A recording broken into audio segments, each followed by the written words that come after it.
Hey everybody, this is Sam with Pro Wrestling Overtime, and this is your New Japan G1 Climax 32 Day 4 preview. But as always, we're going to kind of review Wednesday night's matches and kind of get up to speed so that when you guys watch this, you'll know a little bit about what's happened, what's going on, and what could happen.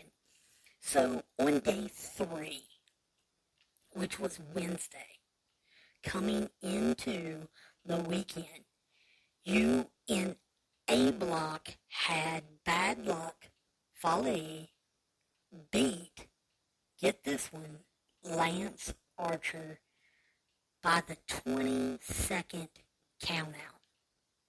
Yeah, you heard me right. Isn't that crazy? Crazy. This match took place out of the ring as much as it was in the ring. And when it first started, both did a test of strength. They did shoulder tackles.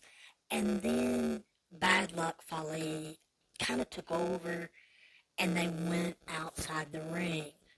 Fale ended up, he was getting a chair and thought that he was actually going to hit Lance Archer. He ended up setting up 2 chairs outside, facing one another. And then he ended up, probably about a minute and a half later, picking Lance Archer up and slamming him, body slamming him into the chairs. I don't know enough about New Japan to tell you why that wasn't a DQ. If anybody out there knows why that wasn't a disqualification, I would like to know. Because he actually set up the chairs and then he used the chairs. I would think that would be a disqualification, but maybe because he didn't have the chairs in his hand? I don't really know. But Red Shoes, like I told you, Red Shoes is the referee. Red Shoes let them continue. Now, Lance Archer finally kind of took control. He threw Bad Luck Fale into the barricades, and he kind of started to get back in it. He ended up doing some moves inside the ring. He ended up with a beautiful crossbody to Fale, which, if you haven't seen him do that, it is incredible for a man of his size. He's 6'7", 6'8", and he has great form when he does that. Then he got up on the ring posts, and I thought he was going to possibly do another one. No, he walked the top rope without holding anyone's hand, which I thought was unbelievable, again, for a man of his size. Eventually, Bad Luck Fale ended up taking over, and he ended up making Archer pay by slamming him into the barricades, the apron, and then chairs again. And it was wild. Fale got back into the ring. I think it was on the 17 count, maybe 16 count. And Archer just couldn't make it back. So he got counted out. He was pretty pissed off. But I'm wondering if they're in a tag team against each other in the matches this weekend on Saturday and Sunday, if there's maybe still some bad blood. Now, in the B block, during the preview, I broke down what was going on with Tama Tonga and Jay White, and how Jay White made everyone in the Bullet Club choose whether they were going to go with Tama Tonga or stay with him.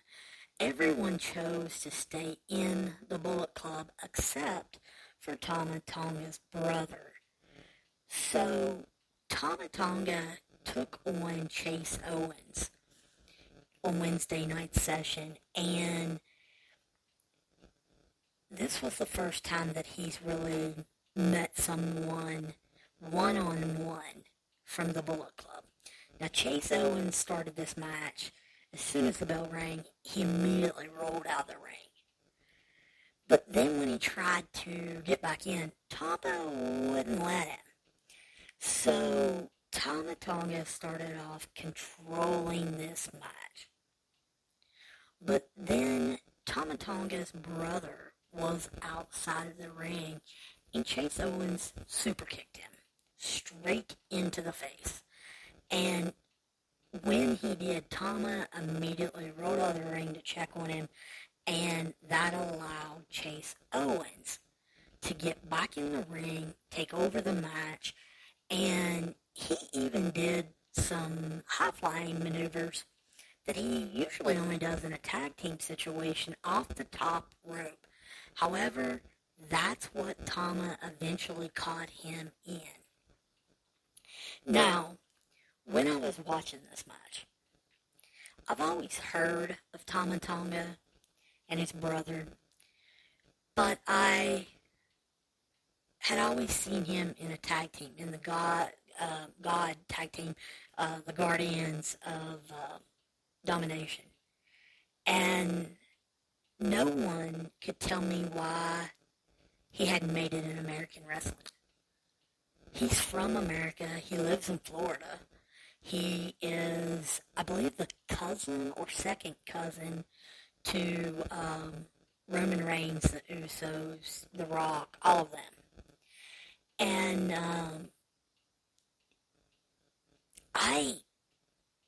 when I'm watching them in a tag team, I guess I didn't pay enough attention. But this match, I was like, I don't understand why they didn't make it in American wrestling. Well, I know why. He's not that great. He tries to take bumps way before he's actually hit, or he's even close enough to be hit.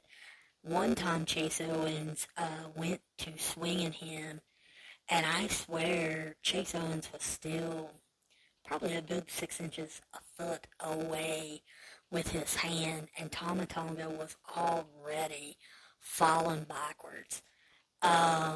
When they were fighting on the apron, they were standing, Chase Owens pushed him off the apron. Well, you know you're supposed to have your hands up next to your face, your head, so that when your hands hit the apron, you're smacking that, making it look like your face or your head is actually smacking the apron. Well, when he was pushed off, he had his hands probably a good 18 inches from his face or head. He smacked the apron, making the noise. I mean, it was light years ahead of his head or face being anywhere close to the apron. And it's just little things like that makes his stuff look, it's not real.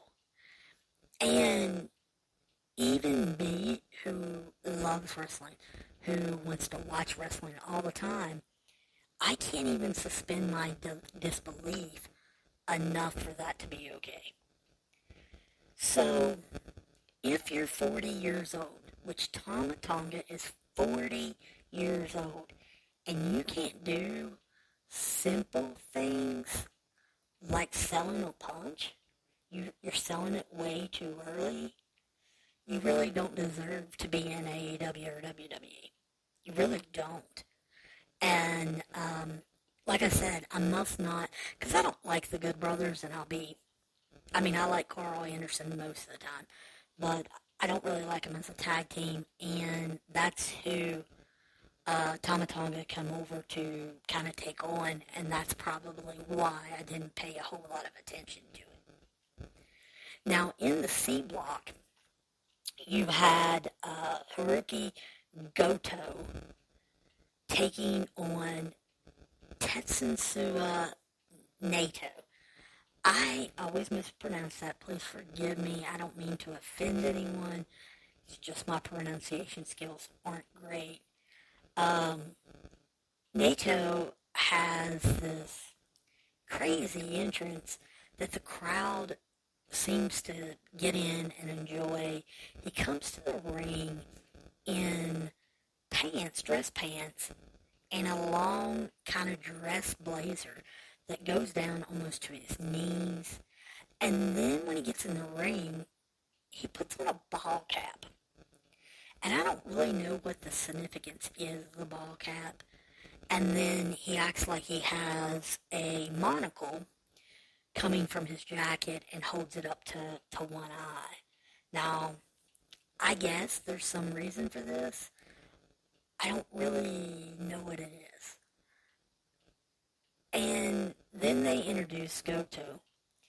And as he is getting checked by Red Shoes and getting ready for his match, Nato then, takes off his jacket and he has the breakaway dress pants on, so he pulls those off. Goto quickly started this match. And what that did was start a very quick, fast, back and forth match. But I have to be honest with you. I got really bored with it. I just could not stay focused on them. There wasn't much excitement with them or the crowd. I think the announcers were bored, and it wasn't hard-hitting.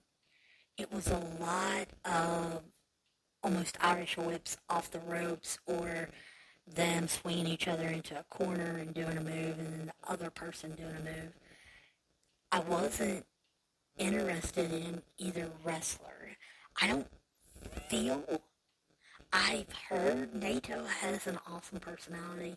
I didn't feel like he was showing it. Goto, to me, was extremely boring.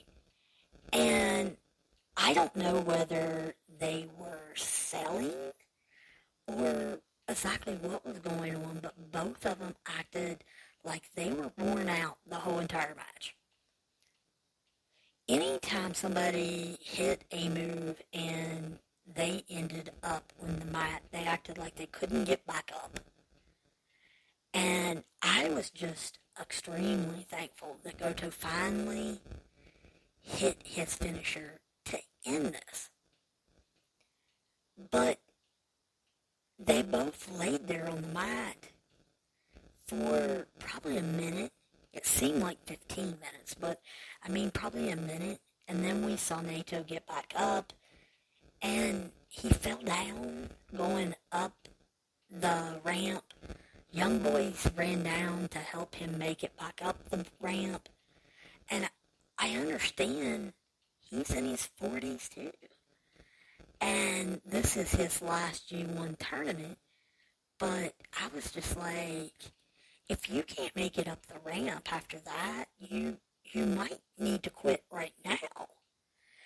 Goto, he spoke to the audience, because this was the main event, and after their main event, it's custom for the winner to thank the audience and then kind of pump them up for the next set of matches, which will be Saturday. And then Goto kind of collapsed in the ring and acted like he was wore out. He rolled out of the ring, held up his championship to the crowd, and then he had to take a break at the beginning of the ramp, acting like he was tired. The problem is he had quit breathing hard. So I wasn't buying this. But he carries a walking stick down to the ring, and so when he was going back up the ramp, his walking stick helped him get back up. Now, in the D block to finish up Wednesday night,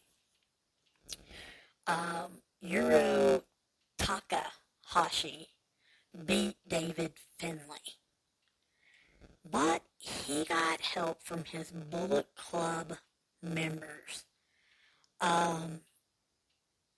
This kind of match, when it's put on in American wrestling, is supposed to irk you as a fan. The obvious babyface in the match is David Finley.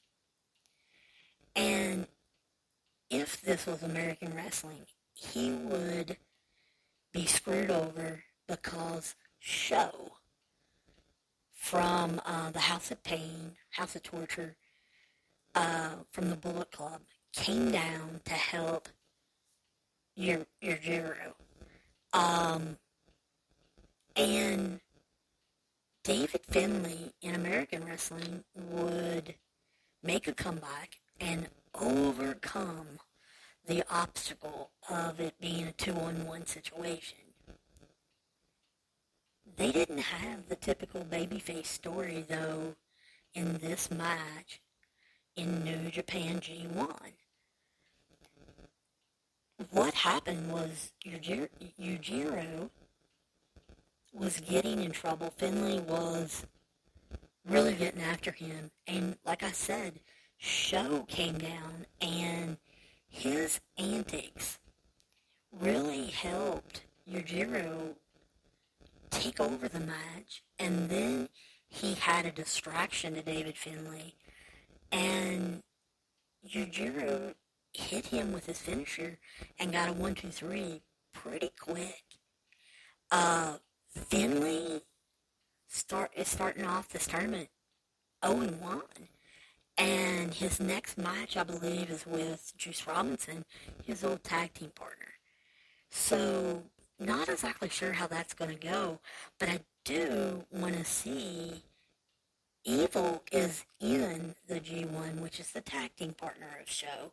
Show is not in the G1.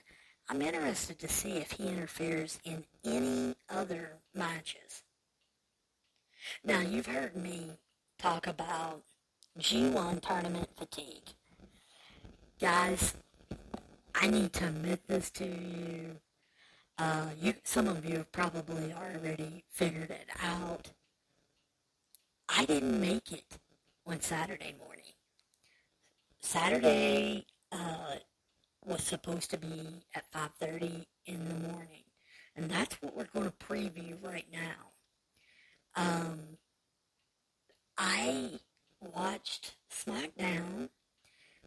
Vince McMahon retired. I watched AEW Rampage, and then I listened to some live shows and then some podcasts about Vince McMahon's retirement. But I just couldn't stay up till 5:30. I was planning on staying up the whole night, watching it live, and didn't happen. So what I did is I watched Saturday on video demand. I wanted to see if they cut anything out. It doesn't look like they did. So we're going to preview Saturdays, and then in the next episode, we will give you the results of it. But I want to reassure you guys that if you go to www.NJPW two W's there, NJPWworld.com, you guys just make sure you're clicking on the English version of it. It's exactly the same. You can watch it at any time, and it's unbelievable. So, I guess we're on day 4. What I'm going to tell you is G1 tournament fatigue didn't get me. Wrestling fatigue got me. This whole Vince McMahon saga, and then watching 3 wrestling programs on Friday, left me not wanting to get up at 5:30 in the morning or stay up till 5:30 in the morning to watch New Japan Pro Wrestling. So, You can only watch so many hours of wrestling during the day. So, day 4, which is Saturday, like I said, 5:30, it was in Tokyo. And as I was looking at this particular card on Friday night, I was like, we have some really good matchups. I think Zack Sabre Jr. against Aaron Henare is going to be a really good one. I don't know about Hoshi and Takagi. I don't know about Okada and Yano. They may be boring. We're going to talk more of them in a minute. But I think the White Ishii match should be pretty good. I'm predicting Zack Sabre Jr. and Aaron Henare are going to be the match of the night, though. Of course, you guys are getting that my love of Sabre Jr.'s submissions and how quick he is with different submissions is probably playing a factor into that. So let's go ahead and talk about the C block matchup that's going to start off Saturday's card. It's Zack Sabre Jr. against Aaron Henare, and I'm seriously looking forward to this match. I love Zack Sabre Jr. I have for a long time.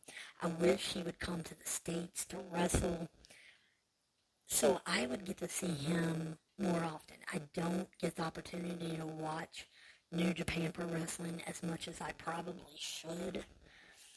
And I would have loved to have seen the match with him being a submission master against Bryan Danielson at Forbidden Door pay-per-view. Because if you remember, I think it was, I'm trying to think of the number, I should have looked it up, but I think it was the first 14 matches Bryan Danielson did. He did a different move as a finisher in every match. That's how Zack Sabre Jr. was. In his first match against Kenta in this tournament, I didn't realize it, but in New Japan Pro Wrestling, if you put them in a submission hold, such as a abdominal stretch, you can only keep them in that 6 seconds before you have to switch to another hold. I literally watched Zack Sabre Jr. switch into 5 different, and I'm highlighting that, 5 completely different submission holds. And as I was watching that, I thought, I think Bryan Danielson is the only one that could keep up with him. So I hope we get a match with them soon. Now, like I said, I'm predicting this is going to be the match of the night. I hope it beats Zack Sabre Jr. versus Will Ospreay. I'm not sure that it will. Remember, this is Aaron Henare's very first G1. Yes, he got a win in his first match, but the nerves may play a part. He's a bigger guy. He's not as quick as Sabre Jr., and I don't know if he has the counters that he can do in order to get away from Sabre Jr. So I was shocked with Henare's win over Tanahashi, but I was excited just watching it. So, yes, I think he does have a chance to upset Zack Sabre Jr. I think we're going to see Henare beating on him continuously. The problem with that is if you let your guard down for 2 seconds, or he has to rest, Zack Sabre Jr. will catch him off guard as quick as he is and have him in a submission before he even knows it. So I'm interested in watching this match. The D block has YOSHI-HASHI and Shingo Takagi in it. As I've seen both wrestle, I have never been impressed with either one of them. Yes, I know many of you are all about Shingo because of his run as a champion, but guys, I feel like he doesn't have a personality in his wrestling or in his promos. I was not impressed with his promo last week that he gave at the press conference. He spoke in Japanese, but it was not forceful. He did not make a lot of facials or do some of the other things that the Japanese wrestlers did. He stays way too calm for me, and it almost gives off an I don't care about this vibe. Now, YOSHI-HASHI to me feels like a young wrestler. He's very energetic, vibrant. He's very quick to smile. And he has a lot of excitement coming into this G1. However, he's 40 years old. So on the downside, I feel like he can't be winning this because Shingo already has a loss. So, are they going to give him an 0-2 start? I don't think so. I think Hashi will take the loss on this one. So, he will probably get on, Shingo will probably get on the winning side after losing to Juice Robinson. Then in the A block, I'm interested in this. You have Okada taking on Toru Yano. Now remember, Yano got an upset against Jonah the other night. The 400-pound wrestler that formerly was known in NXT as Jonah. Okada is such a technician. I don't want to say he's perfect because nobody is perfect, but he is as close to perfect as you can get on most of his maneuvers. So when I hear Yano versus Okada, I automatically think that this should be a fun match, but it needs to be over very quickly. Because I feel like Okada is that far above him. But as soon as I think that, and I say that to you, I remember that nothing is quick in Japanese wrestling. And I keep forgetting that. We're not going to see a squash, and I'm probably not even going to get my 5-minute match. We're going to be seeing Yano pull a lot of tricks, because remember, he's the comedy wrestler, and it was one of the tricks that allowed him to beat Jonah. So, I want Okada to make him straighten up. Make him do some serious wrestling. But, I don't know that he will. Okada has faced him before, and the way Yano plays to the crowd, I wonder if Okada will too. And here's the thing, if this is going to be long, let it be good. Now, ending tonight is the B block. You've got Tomohiro Ishii versus Jay White. Now, I understand with the IGP World Heavyweight Champion Jay White, and then an ex-champion and a legend in Ishii, this being the main event over Zack Sabre Jr. and Aaron Henare. But I really want Ishii and Jay White to put a show on, because it's the main event. Make it a main event. I'm going to be honest with you. I don't get into Ishii's style. I don't like it. I don't want to watch the Switchblade White trading chops in the center of the ring with Ishii. I think that would be stupid. I think Jay White's character should be smarter than that. But I can tell you, every time that I saw Ishii wrestle in America, whether it was in AEW, it was in Impact Wrestling, it was at the House of Glory, whether it was GCW, trying to think where else, he was in New Japan Strong.